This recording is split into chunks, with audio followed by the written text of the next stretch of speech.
मागच्या हुकचा ब्लाऊज घालायला तर खूप आवडतं, पण कुणाच्या तरी मदतीशिवाय हा ब्लाऊज घालायचा कसा? काही साड्यांमध्ये आपल्याला नसलेलं जास्तीचं पोट सुद्धा दिसायला लागतं. कधीतरी आपला मूड होतो की आपण सिंगल पदर घ्यावा, पण पदर इतका लोळतो की हँडल करणं अवघड जातं. काही साड्यामध्ये आपल्याला अशी पिन लावता येत नाही किंवा आपला हातच पाठीमागे जात नाही किंवा पदर असं पुढे पडला जातो, तर पिन कुठे लावावी आणि कशी लावावी? तर नमस्कार, पुन्हा एकदा स्वाती स्टाईलमध्ये मनापासून स्वागत. आज बघूयात साड्यामध्ये येणारे काही मेजर प्रॉब्लेम जे प्रत्येक मैत्रिणीला सतवत असतात. तर प्रॉब्लेम नंबर 1, यामध्ये बघा कधी कधी आपल्याला काय होतं की मागच्या हुकचे ब्लाऊज असतात ते आपल्याला घालायला खूप आवडतात, फॅशन म्हणून आपण घालतो सुद्धा, पण घरामध्ये कोणी नसेल किंवा आपल्या मदतीला कोणी नसेल तर हा ब्लाऊज आपण घालायचा कसा हे आपण बघणार आहोत. ब्लाऊजची दिशा आहे, आपण ज्या पद्धतीने ब्लाऊज घालतो समोरून तशीच ठेवायची आहे. फक्त पोटाजवळचा जो भाग आहे कमरेजवळचा तो ब्लाऊजचा फक्त पाठीमागचा पुढे फिरवून घ्यायचा. हुक आहेत ते आपल्याला अगोदर असे लावून घ्यायचे आहेत आणि त्यानंतर तुम्ही ब्लाऊज घालायचा आहे. आता बघा इथे बघा मी हुक लावून घेतले आणि थोडंसं पोट आतमध्ये घ्यायचं आणि नंतर हा ब्लाऊज पुन्हा फिरवून घ्यायचा आणि अगदी आपण नेहमी ब्लाऊज घालतो त्याच पद्धतीने हा ब्लाऊज घालून घ्यायचा. बघा तुमचा ब्लाऊज अगदी व्यवस्थित बसतो, तुम्हाला कुणाची मदतही लागत नाही. पाठीमागून नॉड असेल तर नॉड छानपैकी बांधून घ्यायचा आणि हा आपला परफेक्ट ब्लाऊज झालेला आहे. तुम्ही समोरून सुद्धा बघाल ब्लाऊज व्यवस्थित बसतो, कुणाचीही मदत लागत नाही. आता आपण बघूयात काही साड्या अशा असतात की ज्यामध्ये आपल्याला खूप सारे प्रॉब्लेम येतात. तर त्यामधली ही एक साडी आहे. बघा साडी दिसायला खूप सुंदर आहे, पण ह्या साडीचं फॅब्रिक आहे ते थोडंसं थिक असतं, जाड असतं आणि दिसायला खूप सुंदर ट्रान्सपरंट आहे, पण जेव्हा आपण ती साडी नेसायला जातो तेव्हा आपण आहे त्यापेक्षा जाड किंवा उगीच आपलं पोट वगैरे जास्त दिसायला लागतं. आता नेहमीप्रमाणे जसे आपण साडी घालतो अगदी त्याच पद्धतीने ही घालायची आहे. आता ह्या साडीचं फॅब्रिक थोडंसं थिक आहे म्हणून मी ते गाठ मारलेली नाही, उजव्या हाताखाली फक्त छोटासा भाग रोल केला आणि खोचून दिला.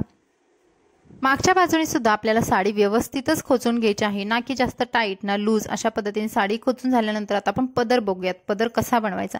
आता या साडीला डिझाईन आहे, मला सिंगल पदर म्हणजेच ओपन पल्लू म्हणजेच वन साइड पिन अशा पद्धतीने साडी नेसायची आहे. आता होणारी मैत्रिणींची चूक नंबर 2 म्हणजे जेव्हा तुम्हाला वन साइड पिन पदर नेसायचा असतो त्यावेळेस तुम्ही पदराची उंची ही जर गुडघ्या खाली ठेवली तर त्याचं कसा लुक येतो हे आपण बघूयात. बघा अशा पद्धतीने तुमची साडी खाली लोळते, खूप पायामध्ये येते आणि तुम्हाला कम्फर्टेबल वाटत नाही ना, तुम्ही कोणतं फंक्शन व्यवस्थित अटेंड करू शकत नाही कारण आपली साडी खूप पायघोळ झालेली असते. तर अशा वेळेस आपल्याला एक ट्रिक वापरायची आहे. तर साध्या पद्धतीने तुम्हाला हा पदर जसा आपण खांद्यावरती ठेवला तेवढाच ठेवायचा आहे, फक्त पदराची उंची ही गुडघ्याच्या वरती घ्यायची आहे, म्हणजे आपल्याला शॉर्ट पदर ठेवायचा आहे.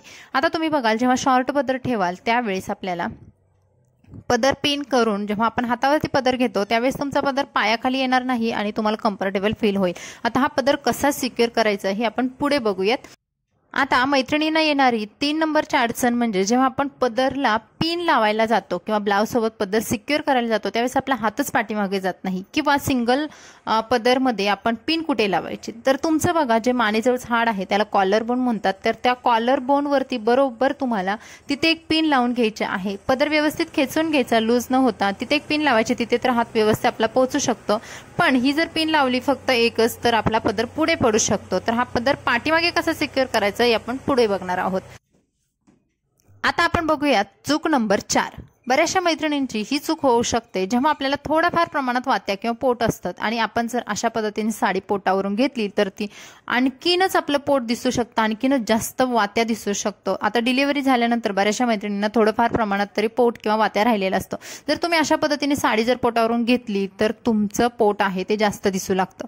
त्याचनंतर आणखी एक इथे होणारी चूक म्हणजे आपण जेव्हा निर्या करतो, जेव्हा थिक फॅब्रिकच्या साड्या असतात थोड्याशा जाडसर किंवा अशा पद्धतीने वेलवेट टाईपच्या ज्या साड्या असतात ज्या थंडीमध्ये जास्त प्रमाणात नेसल्या जातात, तर त्या साड्यांमध्ये जर तुम्ही अशा पद्धतीने भरपूर साऱ्या निऱ्या केल्या आणि या निऱ्या जर तुमच्या पोटावरती सेंटरला अशा पद्धतीने खोचल्या तर तुम्हाला मी आता सुद्धा हा साडीचा लुक दाखवते. बघा किती विचित्र दिसतोय, ज्यामध्ये आपलं पोट किंवा वात्या हे आणखीन जास्त दिसायला लागतं. बघाल तुम्ही माझं पोट किंवा वात्या किती जास्त दिसतोय. आता पोट मला पण थोड्याशा प्रमाणात आहे, पण हाच लुक मी तुम्हाला पुढे शेअर करते. जे आपण ह्या चुका केलेल्या आहेत त्या चुका जर आपण व्यवस्थित सुधारल्या तर आपलं पोट दिसत नाही. आता तुम्हाला पोटावरून साडीचा भाग न घेता अशा पद्धतीने एक कट द्यायचा आहे. म्हणजे बघा साडीची जी डिझाईन आहे, बॉर्डर आहे, तिथे मी थोडासा कट दिला, म्हणजे साडी पोटावरून अगदी न घेता अशी तिरप्या पद्धतीने घेतलेली आहे आणि इथं पेटीकोटला साडी पकडून एका पिनने हा भाग सिक्युअर केलेला आहे. बघा आता मी बॉर्डर तुम्ही बघाल माझी तिरपी आलेली आहे माझ्या उजव्या पायावरती आणि ते तुम्ही बघाल पोट कमी झालेलं नाही, पण पोट किंवा वात्या जो दिसतोय तो त्याचं प्रमाण कमी झालेलं आहे. त्यानंतर आता निर्या करताना सुद्धा आपण नेहमीप्रमाणे कशा खूप छोट्या छोट्या निर्या करायला जातो, तर अशा थिक फॅब्रिकच्या किंवा वेल्वेटच्या साड्यामध्ये तुम्ही निर्या करताना अशा मोठ्या मोठ्या निर्या करा, जेणेकरून तुमच्या 4 ते 5 जास्तीत जास्त निर्या येतील. जर तुमची साडी खूपच लांब असेल तर तुम्ही निर्यांची जी साईज आहे ती वाढवा आणि तुमच्या निर्यांचं जे संख्या आहे तर ती कमी ठेवा. आता बघा, अशा पद्धतीने जी शेवटची निर्या आहे ती आपण मोठी करून घेतलेली आहे. आणि आता निर्या खोचताना सुद्धा बघा, एकावरती एक निर्या ठेवून खोचू नका. इथे सुद्धा आपलं पोट जास्त दिसू शकतं, कारण निर्या एकावरती एक ठेवला तर तिथे जास्त जाडसर भाग तयार होईल. तर व्हिडिओमध्ये दाखवल्याप्रमाणे प्रत्येक निर्याशी सेपरेट करा आणि प्रत्येक निरीमध्ये एक अर्धा सेंटीमीटरचं तरी अंतर ठेवा. यामुळे प्रत्येक निर्या अशी पसरली जाईल आणि तुमच्या पोटाजवळ जो जास्तीचा जाडसर भाग तयार होते तो होणार नाही. आणि सर्व निर्या आहेत त्या अशा खोचू नका, कारण वेल्वेटच्या साड्या किंवा थिक फॅब्रिकच्या साड्या अशा घसरट साड्या असतात, तर त्यांच्या कधी कधी आपल्या पायामध्ये अडकून त्याच्या निर्या खाली येऊ शकतात किंवा निर्या इकडे तिकडे हालू शकतात. तर पिन लावताना काय करा, सुरुवातीला पिन लावा, पेटीकोट सोबत या निर्या सिक्युअर करा आणि त्यानंतरच या निर्या खोचून घ्या. यामुळे सुद्धा तुमची पिन सुद्धा साडीमध्ये घुसली जाते, कारण काही जाड फॅब्रिकमध्ये किंवा साड्यांमध्ये पिन ही खोचत नाही किंवा पिन घुसली जात नाही. तर अशा वेळेस तुम्ही ही ट्रिक वापरू शकता. आणि आता तुम्ही बघाल तुमचं पोट किंवा वात्या आहेत ते दिसत नाही, कमी प्रमाण दिसतं तुमचं आहे त्यापेक्षा सुद्धा. आता इथे जेव्हा आपण पदर पुढे पडतो किंवा आपण वागतो त्यावेळेस पदर पुढे पडतो किंवा वन साइड पिनमध्ये आपल्याला पदर हँडल कसा करायचा यासाठी तुम्हाला एक छोटीशी टिप करायची आहे. तुमचा पदर पाठीमागे घेऊन जायचा आणि ब्लाउजचा जो पाठीमागचा भाग आहे तिथे एका छोट्या पिननी हा पदर सिक्युअर करून घ्यायचा. आता इथे आपला हात अगदी व्यवस्थित जातो. जरी तुमचा नॉडपर्यंत हात जात नसेल तर पाठीमागच्या कमरेजवळ हात व्यवस्थित जातो आणि आपला पदर सिक्युअर राहतो.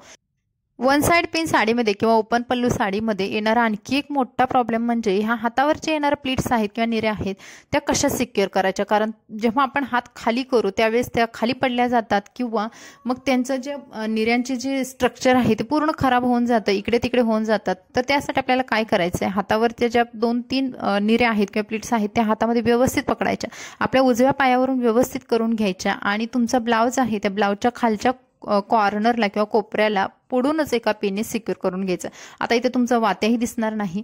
तुमच्या हातावरच्या प्लीट्स आहेत त्या जरी तुम्ही हात इकडे तिकडे हलवला तरी सुद्धा खाली पडणार नाही. तुम्ही व्यवस्थित हँडल करू शकता.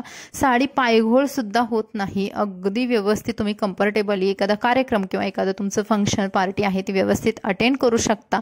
आणि अशा पद्धतीने या छोट्या छोट्या टिप्स वापरून आपण आपली साडी व्यवस्थित कम्फर्टेबली नेसू शकतो. आणि तुम्ही बघाल पदराचे अशा पद्धतीने जर हाईट ठेवली तर पदर पायघोळ सुद्धा होत नाही. मी तुम्हाला आत्ताच व्हिडिओमध्ये दाखवलं. तर मैत्रिणींनो, हा होता आपला आजचा व्हिडिओ. तुम्हाला कसा वाटला कमेंट्समध्ये नक्की सांगा. व्हिडिओ आवडला तर प्लीज लाईक करा, आपल्या चॅनलला सबस्क्राईब करायला विसरू नका आणि हा व्हिडिओ तुमच्या फ्रेंड्स फॅमिलीमध्ये नक्की शेअर करा, जेणेकरून त्यांना सुद्धा याचा फायदा होईल. तर चला भेटू नवीन व्हिडिओमध्ये. बाय.